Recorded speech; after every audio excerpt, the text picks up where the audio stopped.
Ladies and gentlemen, if you could take your seats, we can begin.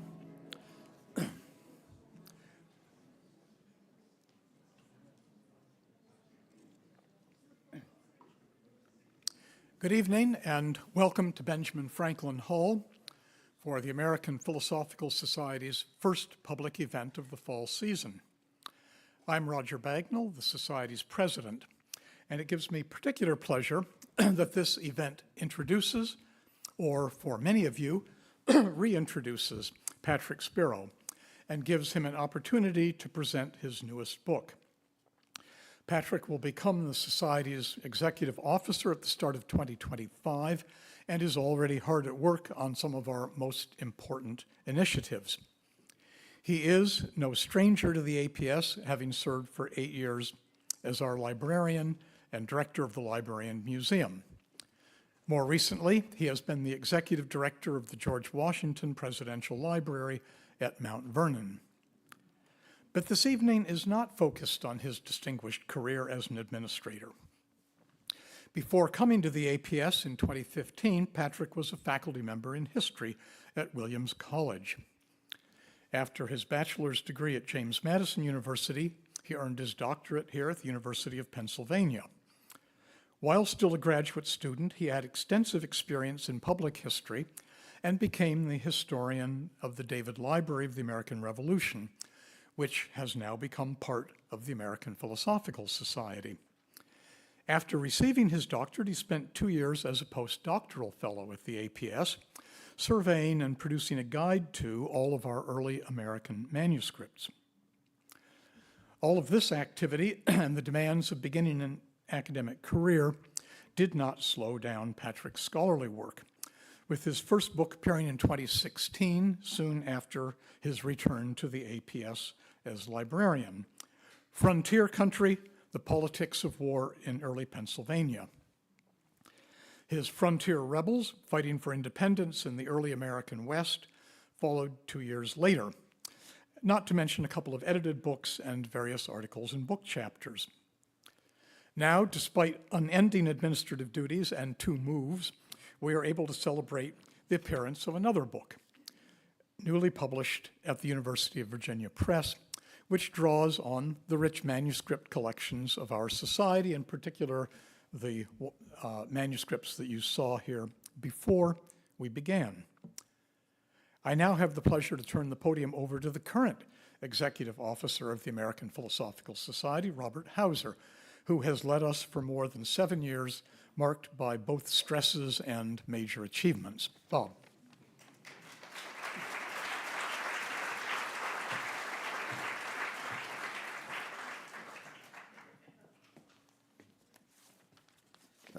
Thanks very much, Roger, and good evening, folks. I'm Bob Hauser, Executive Officer of the American Philosophical Society for most of another 4 months.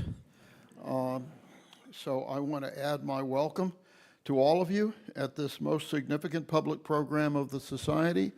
I'm glad that you've joined us this evening, whether you're here in Benjamin Franklin Hall or the more than 200 people who have joined us virtually.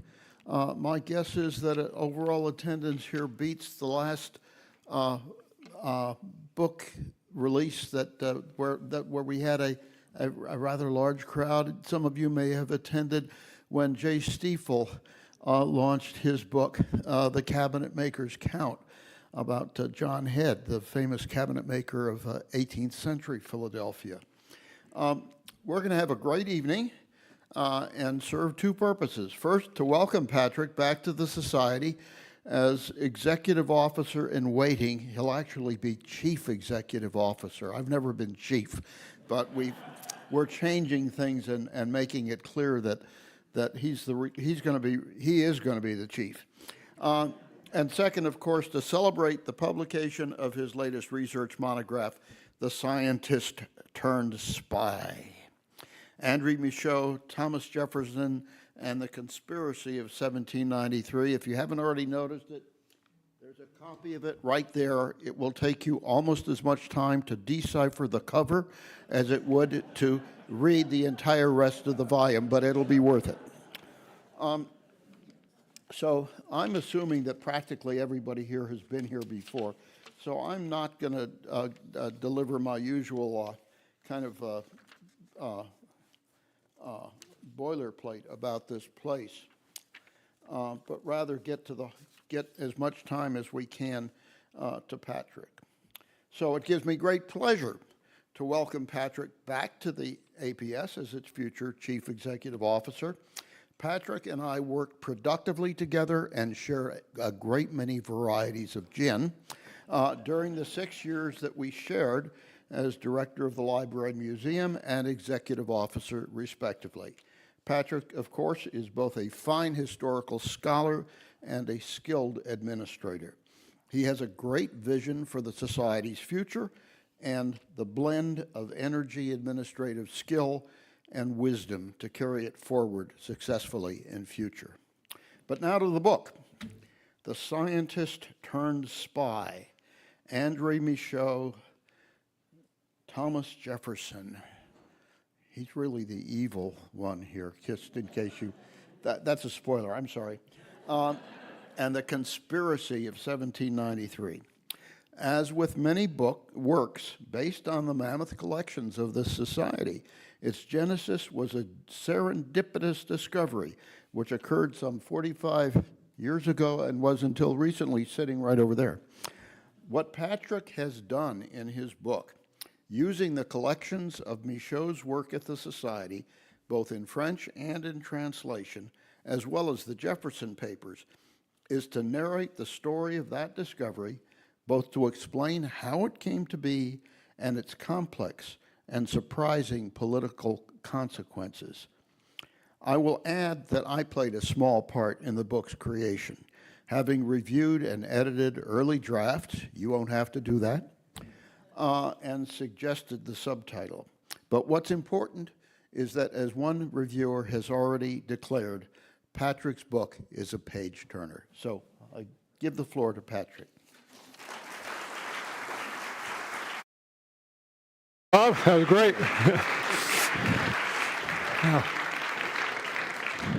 So, thank you, Roger and Bob. I'm thrilled to be back. I'm thrilled to be here for two reasons. The first is I cannot tell you how honored I am to follow Bob as the executive officer. You can call me Chief Executive Officer, but as the executive officer of the Society. This institution was founded on an inspired idea. Benjamin Franklin founded the Society in 1743 with a group of other civically minded individuals who said, we need an institution to bring the leading thinkers together, to share what they're learning in their community, so that they can take this new knowledge and bring it back to their homes and improve society. And that still guides us today. It's an inspiring idea today and just as relevant. The idea that promoting knowledge, learning about our world, and sharing that with the rest of us can improve our future. And I can't tell you how honored I am and excited I am to be the next Chief Executive Officer. And I want to thank Bob in particular for the 7 years of being a colleague, being a mentor, and being the leader of the Society. So I think we all owe Bob a round of applause.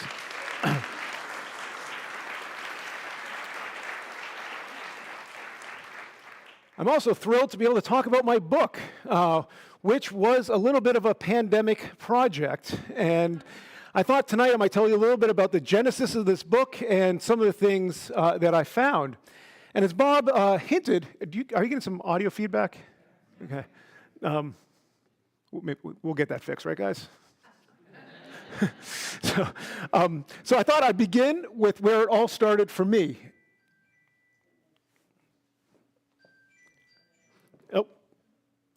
With this document, the Michaux subscription list. How many people here have heard of the Michaux subscription list? All right, that's a good number, but not a lot. How many of you have seen it? Okay. If you haven't seen it, it's up here afterwards. And this document was one of my most favorite documents to talk about when I was librarian of the Society. So I want to tell you a little bit about what I thought I knew about it before starting this project. So what you're looking at is, on the top half, in Thomas Jefferson's hand. Jefferson was the Society's vice president in 1793. He was also the Secretary of State of the United States. And this document says, whereas at the beginning, Andrew in this case, Michaux, a native of France and inhabitant of the United States, has undertaken to explore the interior country of North America from the Mississippi along the Missouri and westwardly to the Pacific Ocean. So this is Lewis and Clark before Lewis and Clark, 10 years beforehand. This is Jefferson mobilizing Americans to support it, because what you see there on the bottom half are all the people who provided funds to underwrite this expedition, this transcontinental exploration to uncover all that was in the West. And what I've marked there are the signatures of George Washington, John Adams, Thomas Jefferson in the middle, and then James Madison on the right. So this is believed to also be the only document to contain the first 4 presidents' signatures on it. Now, the other part you'll see there, that middle arrow is the Philosophical Society is the means by which this money is going to be raised, and they're going to oversee this expedition. And I would tell this story, and then I would always end on that serendipitous discovery 45 years ago that Bob alluded to. This document was discovered in 1979 when an intern working at the Society was going through one of the vaults in Philosophical Hall, found a cache of papers from the 18th century, and realized probably this is above his pay grade. And he walked it over to the librarian's desk, who then unfurled this document and realized he had a national treasure on his hands. It's remarkable what can be hidden in a library that has 14 million pages of manuscripts. Now, I tell this story on treasures tours when people came. This is one of my favorite stories to tell. And I would always end it by saying, and this is what the Society says on its website, basically, when people said, what happened? I'd say, oh, it just kind of petered out. The French Revolution happened, and all this intrigue happened, and the Society never did it, and Michaux never really took that expedition. And what I'm here to tell you about is that I was sort of right, but also mostly wrong. And you're going to hear that as I go through the story of this subscription list. So during the pandemic, April 2020, I was working on another book project, actually having to do with Benjamin Franklin and espionage during the American Revolution. I'd even written 4 chapters. I'd shared them with my agent. We're moving them forward. And then March of 2020 happened. The world started closing down. My access to sources started to diminish and diminish and diminish. And I realized that I couldn't do this project anymore. And at about the same time, Linda Jacobs, the director of development at the APS, said to me, you know, in September of 2020, we're planning a trip to California. It'd be great if you could give some sort of talk. Maybe you want to talk about the Michaux subscription list. You always tell this great story. Maybe you could use that as the basis for a talk. And I thought, oh, it's a good idea. It's April 2020, September. We all know I'll be able to go to California then. And at the time, I was thinking about just doing a 20 or 30-minute talk, and I thought I had most of it down. But I figured this would be a fun project to start. And I approached with 4 questions. So who was André Michaux, this native of France and now inhabitant of the United States? What's the actual backstory of the subscription list? Can I find stuff in the APS archives that can tell me more about it? And what really did happen? And then probably the most important is, did it matter at all? And so there's a book available for sale back there where I answer all 4 of these questions in depth. Tonight, I'll give you a little bit of a hint of some of the things that I found. So let's start with André Michaux. So Michaux, well, another pop quiz. How many here have heard of André Michaux before? Oh, all right, more than I anticipated. Because I have to say, I often say he's the scientist that most people have not heard of, but they should have. Probably one of the most important 18th century scientists who's not well known. I would argue that he was perhaps one of the greatest natural history explorers of his generation, maybe until Lewis and Clark. And that life, though, was not preordained. In fact, one of the things I discovered when I studied Michaux was I took a trip with him through his life and all the various paths he took. And one of the things that happened throughout his life, he was often redirected. He was going down a path, everything seemed clear, and then some event would come and he'd be totally redirected and travel down a different path. And I followed him through that. And I'll walk you through some of these experiences. So he was born outside of Versailles in 1746. That's Versailles there in the middle. We see that cross and the palaces to the right. He was raised where those woods are on the bottom there. Today they're called Sartori Woods. At the time, they're farmland. They were owned by the king, by the crown, who would give long leases to people he favored.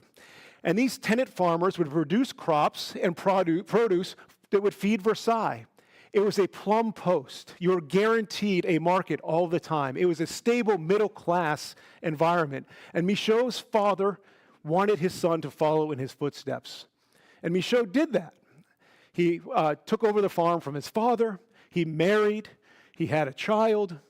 And then tragedy struck. Michaud's wife died, leaving him a widower with an infant son. And more than that, he was plunged into a deep, depressive abyss. And this is in the records, people writing about how they're worried about Michaud, how they think he's going to do something drastic. And all of his neighbors are trying to get him out of this depression, and only one succeeds. The botanist at Versailles, there's a botanical garden at the very top of that cross there. The botanist reached out to Michaud and said, hey, I know you're a farmer. Could you help me with some experiments? I've got some new seeds, and I hear that they're going to be really good for the French produce. They might be able to produce new grass in which we can have more fertile crops. Will you give it an experiment on your farm? And the next thing Michaud knew, he had found his calling. He wanted to be a scientist. He wanted to be a botanist. And the botanist in Versailles realized that he had somebody who had incredible natural aptitude at this. And he soon introduced Michaud to the elites of French science. Michaud leaves his farm. He travels to the Royal Garden where he gets more training. And then he travels to London, where he studies in London, the botanical gardens in London. He returns to Paris and begins all these apprenticeship botanizing expeditions through the Pyrenees. And finally, in 1782, Michaud has his real first chance. There's a mission that is heading to the Middle East, and Michaud is able to convince the crown to fund a botanizing expedition to go along with it. And so Michaud spends 2 years traveling throughout the Middle East, all the way up to the Caspian Sea, and returns back to Paris laden with all these treasures. He has hundreds of new seeds. He has animal specimens, and he's carrying this strange stone called the Michaud stone that has these inscriptions on it that take decades for people to decipher. It's a Kuduro stone. And Michaud now has established himself as this incredible scientist who's willing to take risks, who can undertake these daring expeditions. And the king, Louis XVI, says, I want to make you my royal botanist. And Michaud says, yes, absolutely. And I know exactly where I want to go. Back east. I've seen all these treasures. There's more research I can do there. That's where I want to head. And the king says, I don't think so. You're heading west, young man. Because at the time, the French, there was two reasons, two national strategic interest reasons. The first was that North America, especially what had become the United States, had been controlled by the British up to this point. And French scientists had not really had access to the eastern seaboard. And they believed there were all these crops there that could be introduced into French agriculture and help transform the French economy. I mean, at the time, botany was one of the most important sciences of the day. It may be strange for us to think about today, but the idea was you could find plants around the globe that could improve your productivity, that could increase human happiness, that could get rid of the risk of famine. And so the idea was go to North America, find crops that you can reintroduce in the United States to create greater stability and prosperity for France. The second reason was because France, as many of you know, had fought almost 30 years of constant war. The French and Indian War, also known as the 7 Years' War, and then the American Revolution, where they supported the United States. And so the demands of the French military, especially the Navy, had depleted French forests. And so the king said to Michaud, I want you to go to the United States and find oaks that we can reintroduce into France to replenish our forests and strengthen our military. So it had a strong strategic interest behind it as well. And so Michaud heads across North America. He lands in New York City. He doesn't have a lot of kind things to say about New Yorkers. Apologies to those New Yorkers. He says they're cold. All they care about is money. And there's no scientific or intellectual life here. Nonetheless, he creates a botanical garden in Bergen County, New Jersey. It actually takes an act of the New Jersey legislature to permit Michaud to buy a piece of property because they do not allow foreigners to own land, especially the idea of allowing a French monarch to purchase American land, but they actually allow it to happen in large part because of the French support of the American Revolution and this feeling of brotherly support. But Michaux is frustrated in New York. He travels to Philadelphia, where he meets William Bartram, Benjamin Smith Barton, and of course, Benjamin Franklin. And he writes, "This is the greatest city outside of Paris." But it has the intellectual life. It has the scientific life. It has everything he associates with a civilized society. This is, he sees, the intellectual home of North America. And then he continues down south. He stops off at Mount Vernon, George Washington's Mount Vernon. He overnights with Washington. He gives him some pistachio nuts that Washington then plants. And Washington says, if you need any help, you can use Mount Vernon as an experimental botanical garden if you'd like. But what Michaux also learns during these first forays is that further south, Charleston is where there's a strong botanical culture and there's greater biodiversity. And so what he decides to do is travel down to Charleston, and he creates another botanical garden outside of Charleston on 110 acres of land. So Michaux actually operates 2 botanical gardens in the United States, one in New Jersey and one in Charleston, South Carolina. And what he soon does is he falls into this pattern, an annual pattern in which in the spring he takes an expedition somewhere in North America. And you can get a sense here on some of the places he traveled. He went down to the Caribbean, he went through Florida, he went all throughout the eastern seaboard, and everything is going swimmingly. Michaux sends across the Atlantic 50 to 60,000 living specimens of plants. Right? He identifies over 1,000 new species of plants during these expeditions. He's thriving. He is actually now, instead of thinking about traveling east, he is enthralled with the United States. But then, once again, Michaux is redirected. The French Revolution happens, and he loses his patron. All of his funds dry up, and in 1791, he no longer can take these expeditions. So he hunkers down in his garden. He begins to grow more plants. He begins to start to actually develop a herbarium that he plans to publish. But then the French government starts to say, you know, we really can't afford this at all. We want you to come back to France, abandon your mission. And Michaux does not want to go back to the French Revolution. I mean, what's going to await the royal botanist during the revolution? And he has this great line where his supervisor is saying, you've got to sell the farm and come back. You've got to sell the farm and come back. And he writes, I pretended I never received that letter, you know. Finally, in 1792, he realizes he has to do something.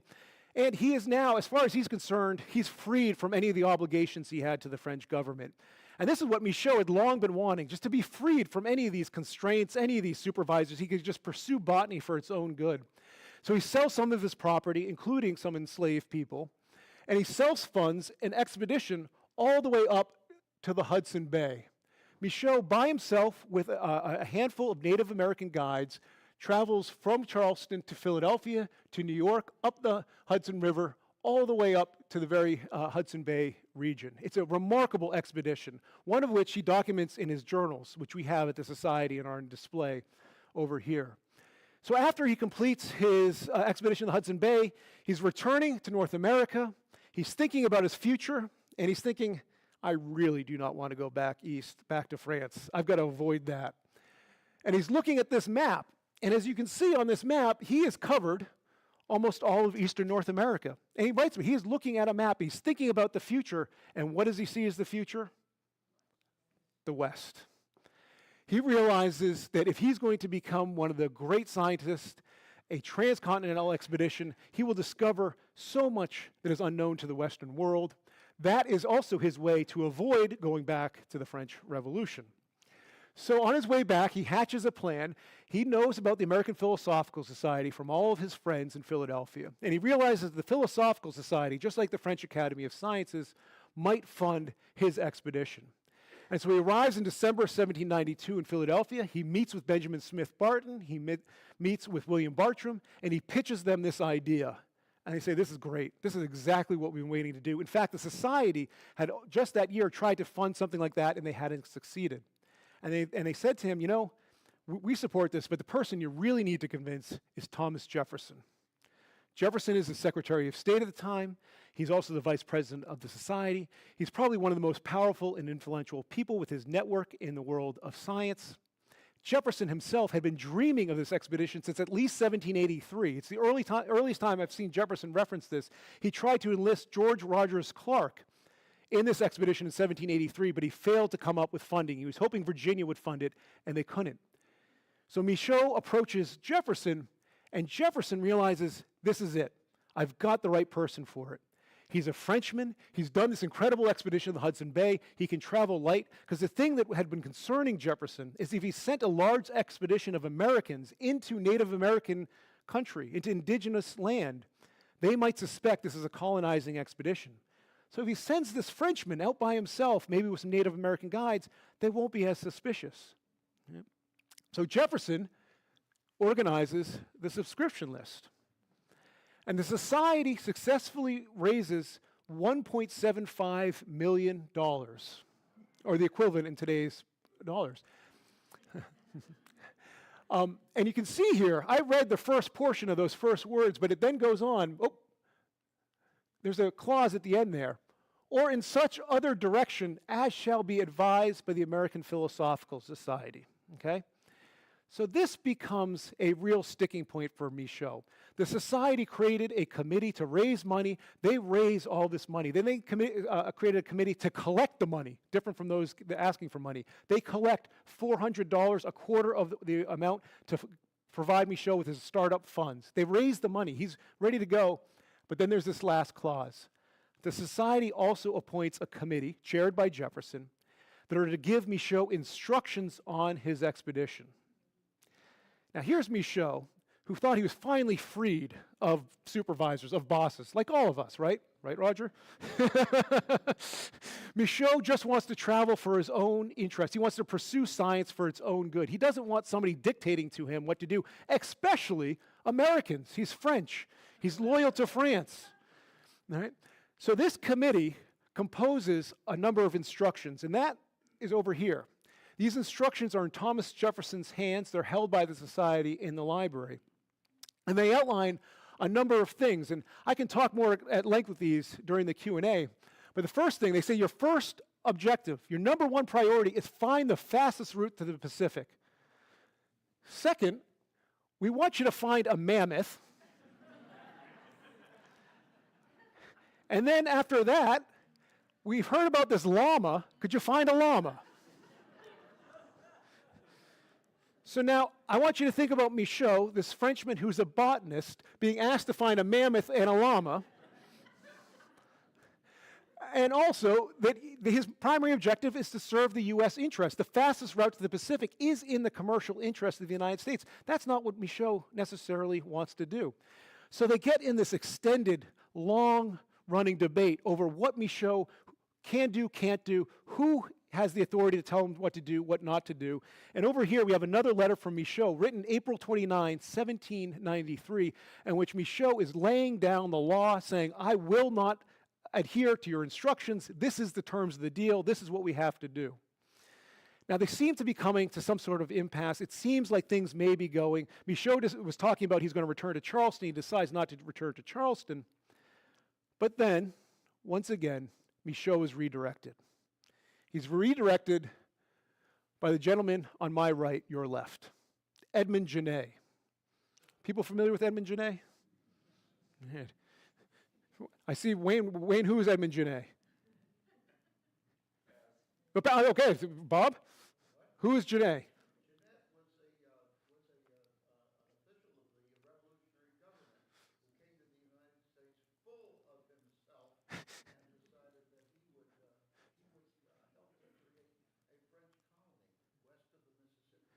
That's exactly right.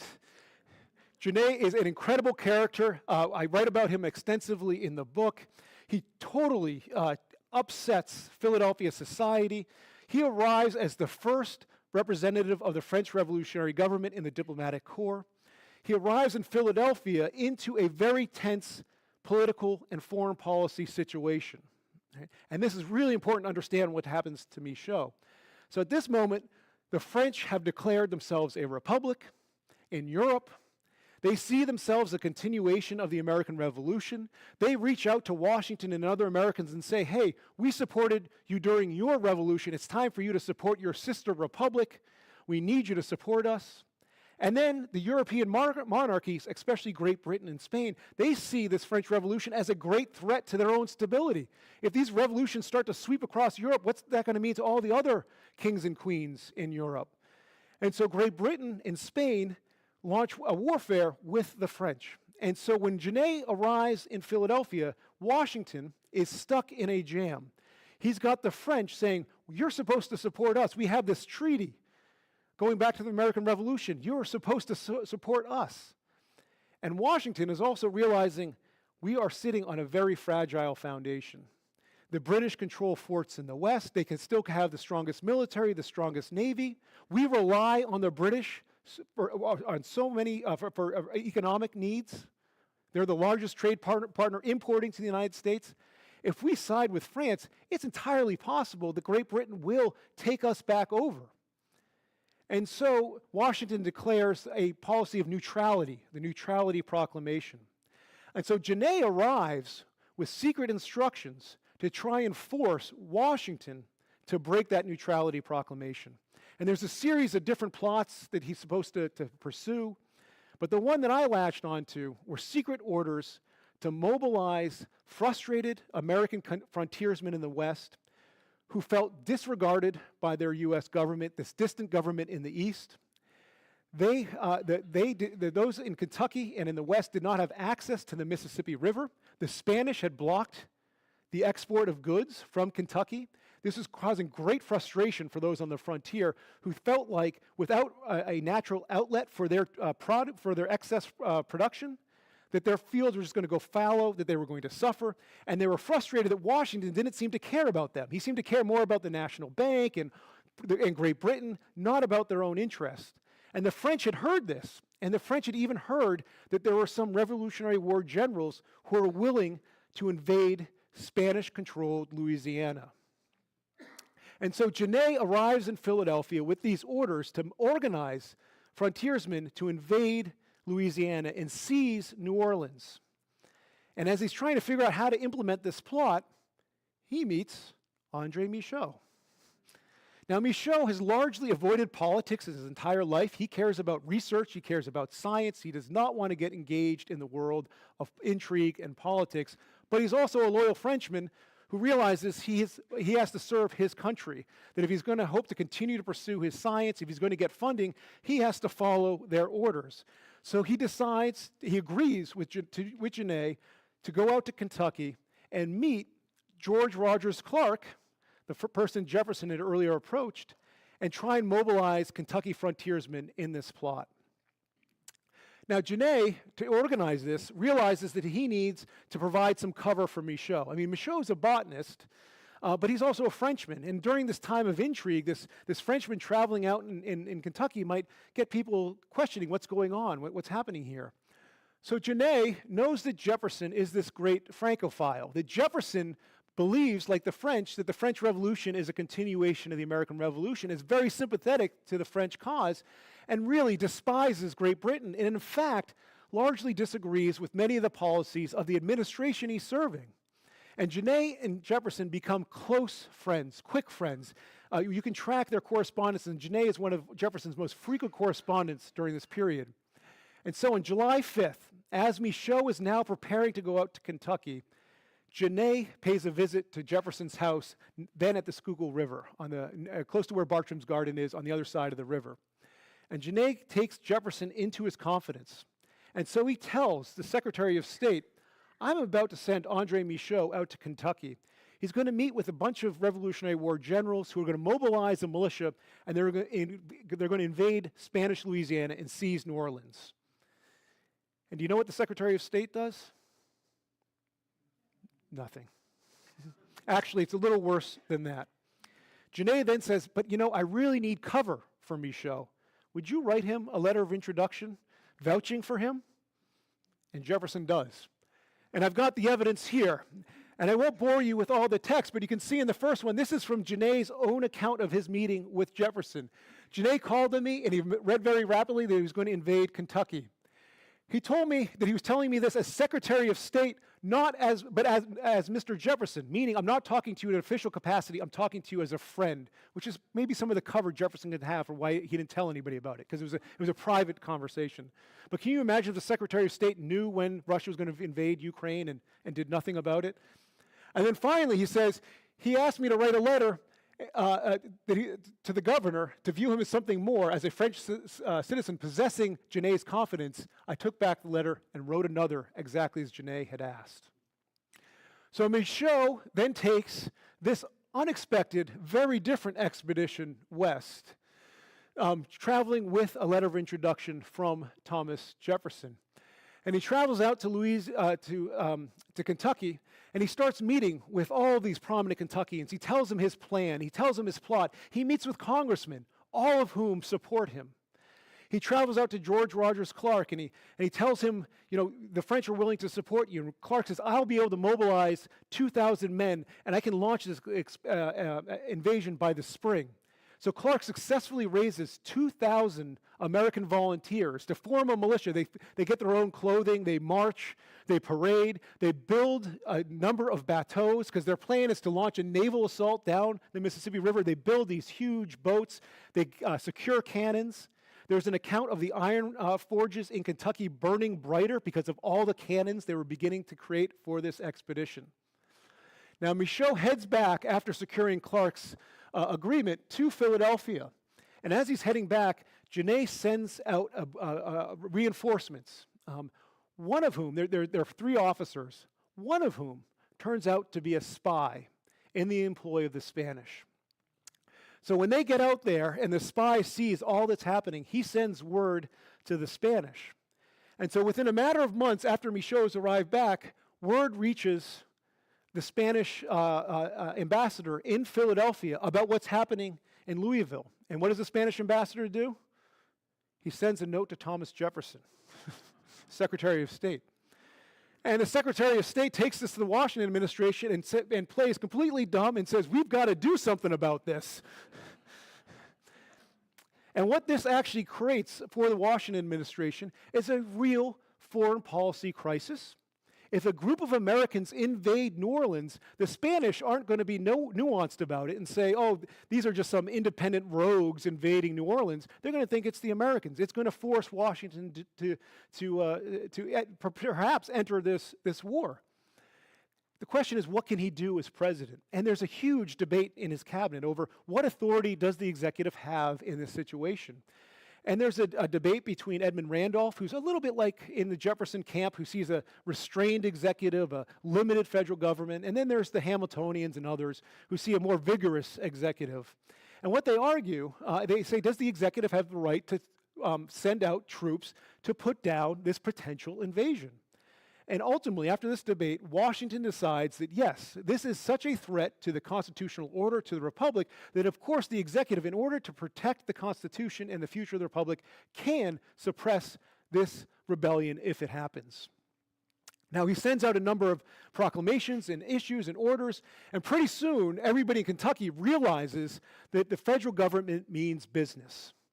And this entire expedition, this is the anticlimactic part. As an author, this is the challenge for me.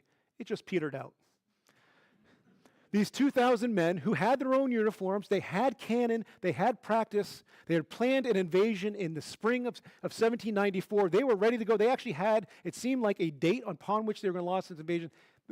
They see that the federal government means business, and they just dissipate. So, as an author, that creates a little bit of a challenge, this anticlimactic, this event that almost happened but didn't. And you'll have to see how I deal with that in the book and whether or not I do well. But what I argue and what I try and show in the book is that this event actually left a number of important legacies. Legacies that are around us every day, legacies that we don't really necessarily always realize. And I talk a lot about how this conspiracy left a legacy in our political culture. I'm not going to talk about that tonight. I'm going to talk about 3 other legacies. So there's the legacy of Michaux. Okay. Michaux, as I mentioned, he traveled the globe. He was one of the greatest natural history explorers of his generation. He identified, botanists have estimated, over 1,000 new species of plants. Right? And here at the Society, his legacy with these instructions informed Jefferson's thinking about the Lewis and Clark expedition.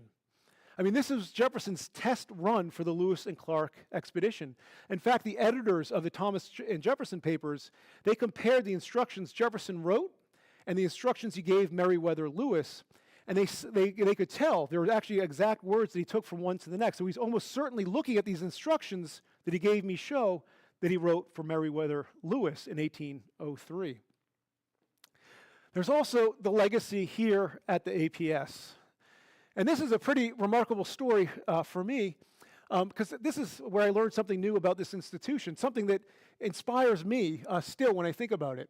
So André Michaux, he had that son. I mentioned how he was left with a young son. The son traveled with him to the United States. After Michaux died, the son returned to the United States. He became a member of the American Philosophical Society. He followed in his father's footsteps. He literally traveled everywhere his father went in order to redo all the botanical work that his father had done, and he published a number of works on it. When Francois-André Michaux died, without any issue, he left the entire Michaux estate to the American Philosophical Society. And when the Society received these funds in the 1870s, they said, what should we do with this pot of money? What does this society need? And this was at the time of after the Industrial Revolution. This was at a time when the United States had gone through that same deforestation that the French had experienced when Michaux headed to the United States. This was at the very early days of the conservation movement. And the Society said, we need to do something to preserve the forest in the spirit of Michaux, but also because that is something we should do for our society more generally. And so they took these funds and they hired a lecturer named Joseph Rothrock.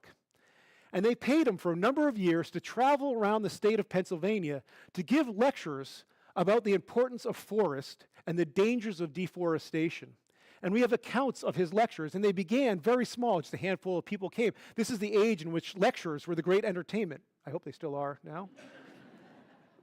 Maybe a little bit. Not as much as YouTube or TikTok, I know, but nonetheless. So Rothrock, he started small, but it grew and it grew and it grew. And eventually, the state created the Department of Forestry, and they appointed Rothrock as the first director. And his first act was to preserve a forest in western Pennsylvania named Michaux State Forest. And so what a hidden history that this state forest can trace its roots back to this subscription list and the APS. But the spirit, I think, that is contained in the Michaux subscription list still guides the Society. It's guided it even before this list, but even more so after it. This was an incredible effort of the Society to raise funds, guided by that mission that the more that we know about the world, both past and present, the better we can make our future. And so today, the Society spends over $2 million sending 400 scholars around the globe to conduct original research, guided by that same idea that the more we learn about our world, the better we can make the future. And this map shows you the extent of just one of our funds, the Lewis and Clark Fund, all the corners of the earth that they have covered to conduct research and brought back that knowledge to us and shared it with us, and it continues to shape what we know about our world. You can see that we don't have anybody in Antarctica yet. So if you know of anybody that's conducting research in Antarctica, you reach out to Linda Musumeci, who's upstairs and administers this program. And I should mention that, the Society, I've got the Earth here, we have been on the cutting edge since the 18th century. This was a cutting edge research project. In 2006, the Society created a fund to support astrobiology. We were one of the first, if not first, institutions to fund research on astrobiology. At the time, it was a fringe science, the idea that you might be able to identify life in outer space. Today, it is cutting-edge work. It is widely accepted. In fact, Linda Musumeci receives more applications than she could ever fund. And it's one of our priorities to raise more resources to fund more work in outer space. So when you come to the Society and you see these hallowed documents, we're not just here about the past, we're continuing to shape the future and knowledge about the world. Finally, there's the legacy for the United States. And this was, for me, an unexpected find. Now, I talked about the crisis it created for George Washington, but there's something else that I discovered. those in Kentucky had to justify their actions. They had to explain how they could start an invasion of Spanish Louisiana, how they thought that was possible, reasonable. And what they said is that citizenship, this new concept, citizenship in a democratic republic, ended at the country's border. As soon as they left the country, they were independent. They had no duties or obligations to their country. If they wanted to travel across the Mississippi River into Spanish territory, mobilize a militia and invade Louisiana, they could. It had no bearing on the United States. The United States had no authority to tell them they could or couldn't do it. So this raised a fundamental question about what did citizenship mean? What were the limits and the bounds of citizenship? And so this is something else that Washington and his cabinet and those in Congress took up. And in 1795, because of this near invasion of Louisiana, the Congress passed a law that clarified what citizenship meant. And they cite this specific event.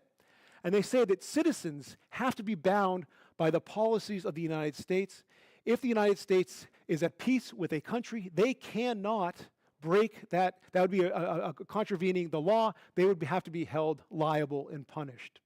And so for me, that is, and this is my final thought before we can turn to question and answer, this is what makes history so exciting. I started with those 4 questions about this document. Never did I think I was going to go on this expedition through time, across space. Never did I think I would end up at this fundamental question about the meaning of citizenship when I started an exploration into the subscription list. And I think that's a lot about what history is about. When I think about the society, I think about the 14 million pages of manuscripts across the street and all the hidden stories that are in there and all the stories that we have to help excavate through the scholarship that we support and the research that we fund. So, thank you.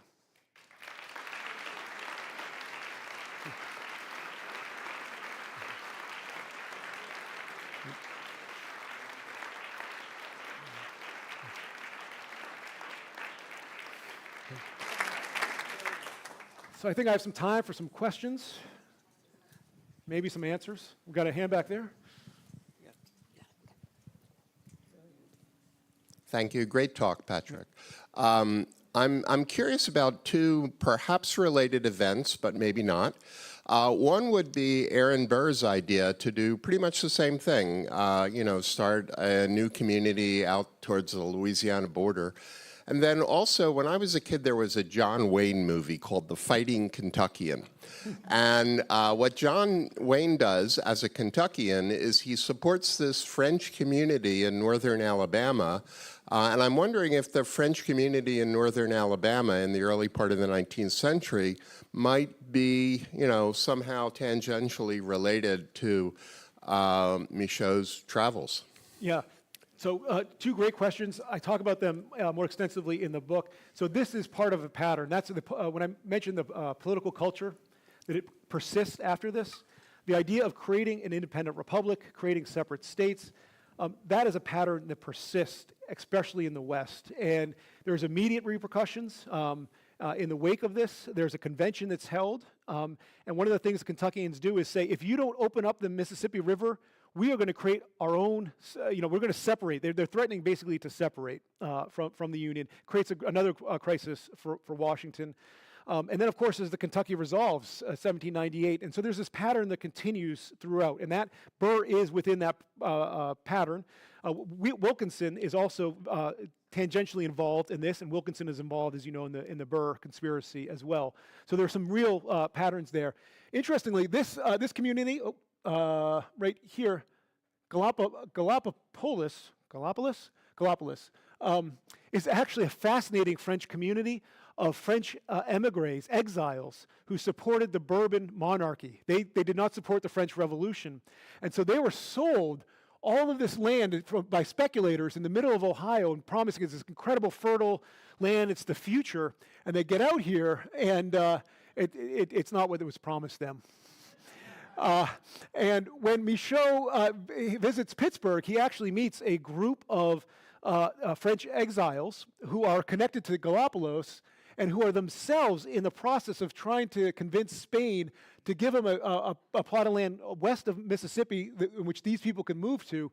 What they argue, and it's fascinating, they're living in Pittsburgh, but they're actually secretly communicating with the Spanish, and they're saying, if you give us a plot of land opposite Louisville, or in this area, we will create a buffer against Americans and defend you against these Americans who are just trying to grab your land.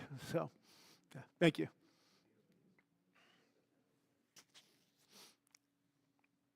Yes.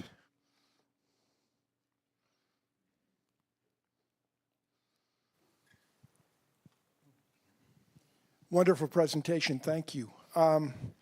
It occurs to me too that the timing of this overlaps with the Whiskey Rebellion in Western Pennsylvania.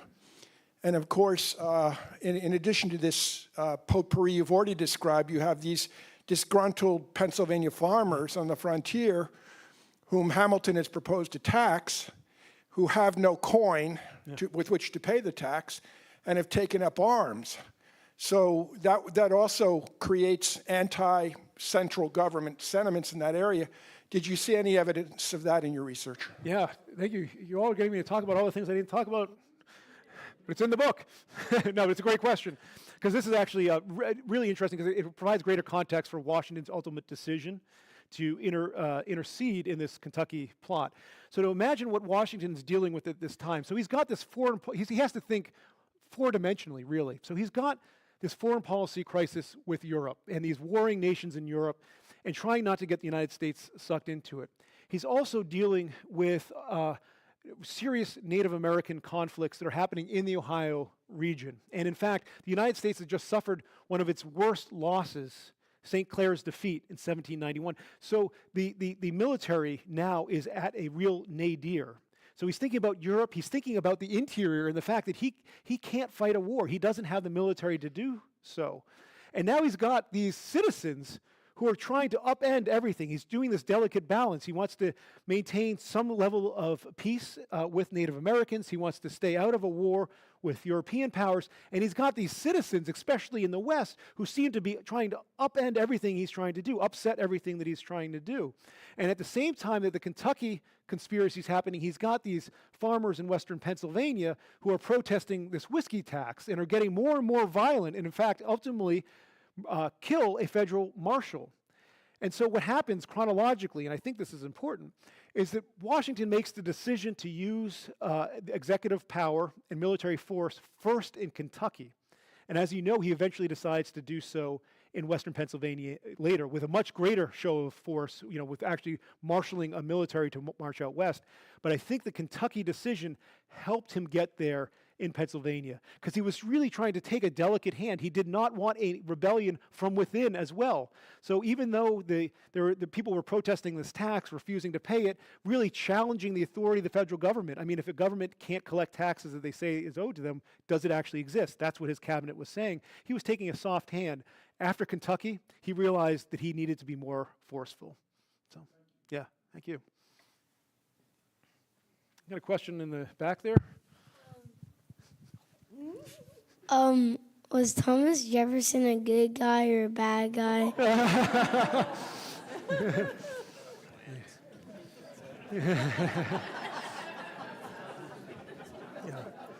Yeah. That's the hardest question. That's also my son.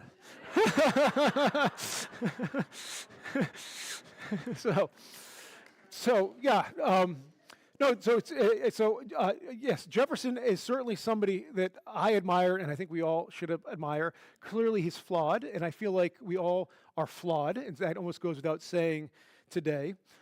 What I do in the book is try and contextualize Jefferson. Clearly, he's motivated to improve the country with the Michaux subscription list, but then what happens with Genêt? How do you explain it? And I try and do that in the book, and I try to put it in the context of this early national period in which, for the first time, going into the Republic, there's this idea that parties shouldn't exist. The idea of parties show a polluted body politic. The parties reflect self-interest alone, that they're interests, they're not parties, and they're pursuing their own interest over the public good.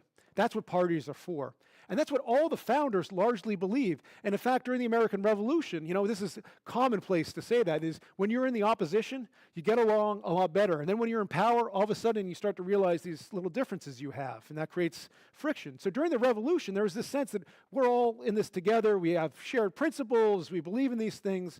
And then all of a sudden, with the Republic, and you're wielding power in this constitutional framework, and Washington is having to make these decisions, all of a sudden there's an opposition that's forming. And Jefferson, who was an admirer of Washington, who accepted gladly to be Secretary of State, realizes that he's in this administration, but he's an outsider in it. And he doesn't know what he's supposed to do or how he's supposed to act. The idea of partisanship is just gaining steam. And in fact, I argue in the book that Genêt is a major step into creating formal parties. Both Hamilton and Jefferson write about how Genêt helped mobilize people across the country.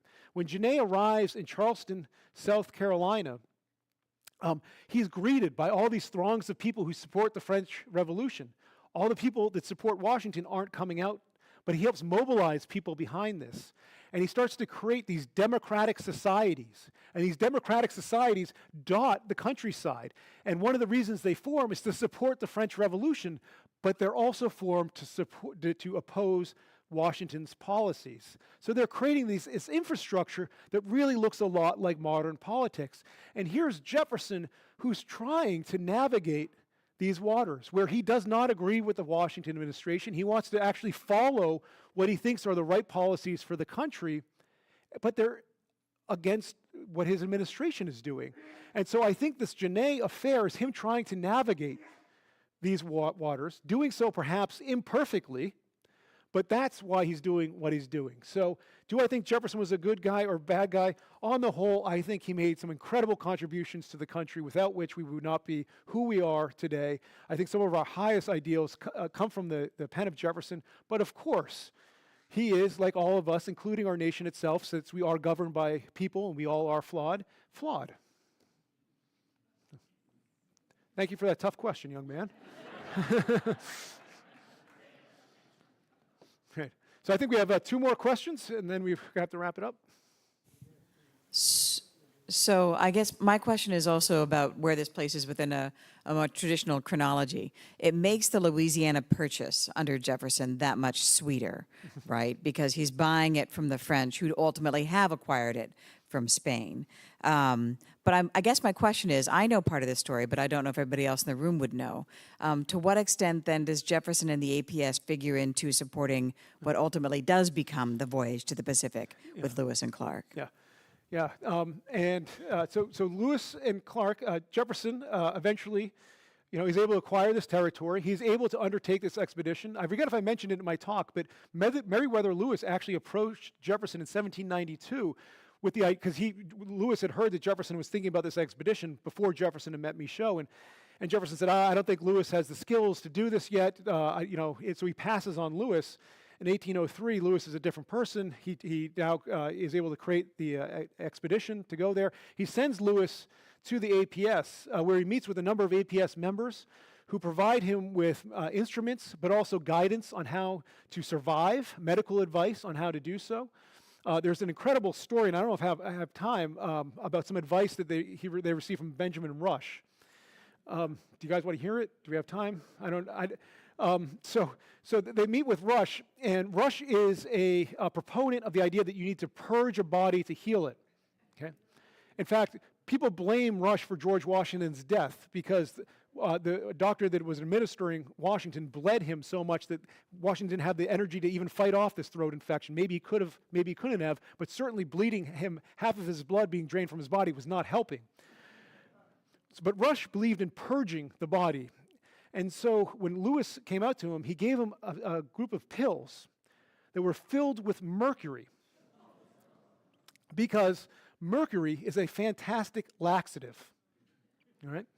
And so what he said is, if you start to see your men are getting sick, give them these pills. It'll purge their body, and it'll give them the strength they need. Lewis and Clark nicknamed these pills the thunderclappers. Right? Now, we have a record of this in Benjamin Rush's commonplace book held at the library. That's how I know this story. Now, what's interesting is that there was in Montana, there's a place called Traveler's Rest, which is a place that Lewis and Clark visited both on their way out and way back to the east. It's the only place I believe they visited twice. And the national park has this a marker for it. It's a campground or something. It's marking where Traveler's Rest was. And the local community had said, you've got it in the wrong place. Lewis and Clark were actually over here. And the national park says, no, it's over here. So finally, the community raised enough money to do their own community archaeological dig. And do you know what they found? Latrines laden with mercury, which convinced people that this was, in fact, the correct Traveler's Rest because of the documents that we have across the street at Library Hall. So Lewis and Clark ended up becoming, Lewis ended up becoming an APS member. After he died, the journals went to Jefferson, and at the time, the only real manuscript library in the United States was the American Philosophical Society. Jefferson, of course, was the society's president. He had overseen the development of the library, and so he sent the Lewis and Clark journals here to the APS. So we are the stewards of the Lewis and Clark journals here at the APS, which is an incredible story when you think about Michaux and the journals here as well. Thank you for that question. I probably took it in a direction you weren't expecting, but.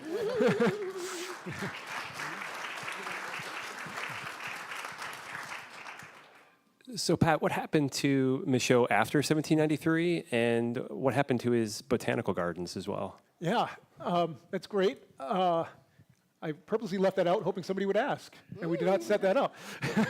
So, Dave Gary, curator here, and associate director of the library. Michaux, this is an interesting, it's an interesting part of the book. Now I will tell you all that the book says. So after Michaux escapes any of the intrigue surrounding this, I think Jefferson actually kind of protected him. So Michaux is not outed at all in this. It's only later during depositions that are actually taken in the 19th century that his name starts to emerge in American records. He ends up going back to Charleston, and he is committed to doing this transcontinental expedition. And he continues to try and raise money for it, and all of his friends in Philadelphia, all of his friends in the United States, all of his scientists, his peers say, look, you've got to do this if you want to do it, but you've got to publish your research first. Because if you go out there, you may not return, and if you don't publish your work, it's going to be lost to posterity. And Michaux is convinced of this, and so in 1796, he travels back across to return to Paris, where his objective is to take all that he's collected and publish it in a series of books to show the world what he has done. And he almost dies, in fact, in a shipwreck. And if you look at the journals, they're stained with water. He's able to preserve everything. He gets to Paris, and he struggles. I mean, his first biographer, a friend of his, wrote a biography, and he said the thing about Michaux is he couldn't stay still. He wanted to conduct research and science all the time. You know, he couldn't publish. He couldn't sit down and do that work. And so he's struggling. He never gets it published. He publishes 2 books under his name, one of which comes out posthumously. He ends up signing up for another expedition that was intended to travel to Australia. And this expedition is fraught. Like so much else in Michaux's life, he's on this expedition. Apparently, the captain is a martinet. People are threatening to mutiny. They land in Madagascar, and Michaux's like, I'm out. I'm done. All right. He also lands in Madagascar because the biodiversity there enthralls him in the same way that he was enthralled with the United States. He's never seen such a place like this. And so he decides he's going to stay in Madagascar and open another botanical garden and feed plants from here back into Paris. But unfortunately, he's stricken within a year, some sort of malaria or some sort of disease, and he dies. And he's buried. And what's interesting is that in the 20th century, a botanist in the 1940s decided they were going to try and figure out where Michaux was buried. And it turns out that a local community had been preserving his tombstone and brought this botanist to Michaux's tombstone there in Madagascar, which I think in some ways is a fitting place for Michaux, given his life, given his passions, to be resting in a place like Madagascar. All right, thank you. Yeah.